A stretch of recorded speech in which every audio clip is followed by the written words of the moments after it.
parle.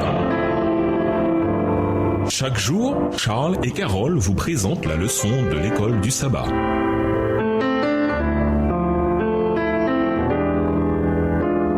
Bienvenue à votre émission. Dieu nous parle. Nous voilà la leçon de mercredi. Gérer les personnes difficiles. Jésus était un maître dans l'art de gérer les personnes difficiles. Par ses paroles et ses actes, il manifestait l'acceptation. Il écoutait avec sensibilité leurs préoccupations, posait des questions et révélait peu à peu les vérités divines. Il reconnaissait la soif intérieure des cœurs les plus endurcis et voyait du potentiel chez les plus infâmes pécheurs. Pour Jésus, personne n'était hors de portée de l'évangile. Jésus croyait certainement que personne n'est si bas tombé, personne n'est si avili qu'il ne puisse trouver en Christ sa délivrance. Extrait du livre Jésus-Christ, page 242, livre écrit par Ellen G. White. Jésus avait sur les gens un regard différent de celui que nous portons. Il voyait en chaque être humain un reflet de la gloire de la création originale. Il éveillait leur raisonnement pour qu'ils aient un aperçu de ce qu'ils pouvaient devenir, et beaucoup répondirent à ses attentes pour leur vie. Lisons Matthieu 4, les versets 18 et 19, Marc 12, les versets 28 à 34 et Luc 23, les versets 39 à 43. Qu'y a-t-il de similaire dans les appels que Christ lance à Pierre et Jean, un scribe anonyme curieux et le malfaiteur sur la croix? Étudiez attentivement l'approche de Christ avec chacun d'entre eux. Qu'est-ce qui ressort pour vous? Matthieu 4, les versets 18 et 19. Car je vous le dis en vérité, tant que le ciel et la terre ne passeront point, il ne disparaîtra pas de la loi un seul iota ou un seul trait de lettre, jusqu'à ce que tout soit arrivé. Celui donc qui supprimera l'un de ses plus petits commandements et qui enseignera aux hommes à faire de même, sera appelé le plus petit dans le royaume des cieux. Mais celui qui les observera et qui enseignera à les observer, celui-là sera appelé grand dans le royaume des cieux.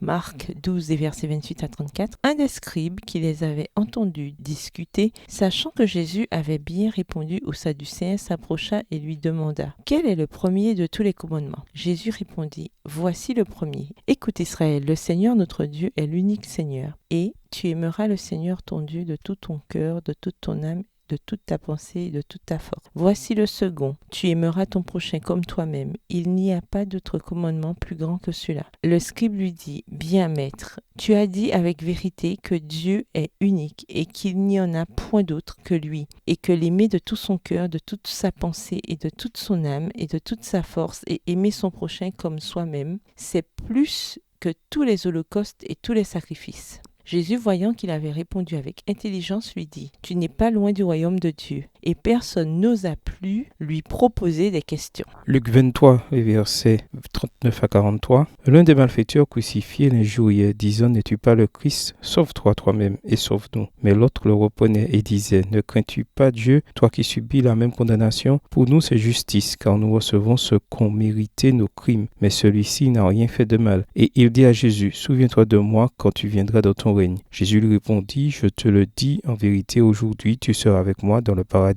Partout où Jésus allait, il voyait des possibilités spirituelles. Il voyait des candidats potentiels pour le royaume de Dieu dans les circonstances les plus improbables. Nous appelons cette capacité un regard sur la croissance de l'Église. Il s'agit d'une sensibilité cultivée à voir les gens comme Jésus les voyait, comme les candidats pour le royaume de Dieu. Cela implique également des oreilles sur la croissance de l'Église, ce qui est lié au fait d'écouter les besoins non exprimés de ceux qui nous entourent. C'est lié au fait d'écouter le soupir de leur cœur pour quelque chose qui leur manque, même s'ils ne l'ont pas exprimé directement. Demandez au Seigneur de vous rendre sensible au ministère du Saint-Esprit dans la vie des autres. Priez pour que Dieu vous donne le deuxième contact et vous ouvre les yeux sur les occasions spirituelles qu'il vous donne chaque jour pour que vous partagiez votre foi avec d'autres personnes. Recherchez Dieu pour qu'il vous accorde un œil qui voit, un cœur sensible qui écoute et un empressement à partager le Christ que vous connaissez et que vous aimez avec d'autres. Et vous serez sur le chemin d'un voyage passionnant qui durera toute votre existence. La vie prendra un tout autre sens. Vous aurez un sentiment de satisfaction et de joie que vous n'aviez jamais connu auparavant. Seuls ceux qui travaillent en faveur des âmes savent la satisfaction que cela peut apporter. Au revoir. Et à demain si Dieu veut.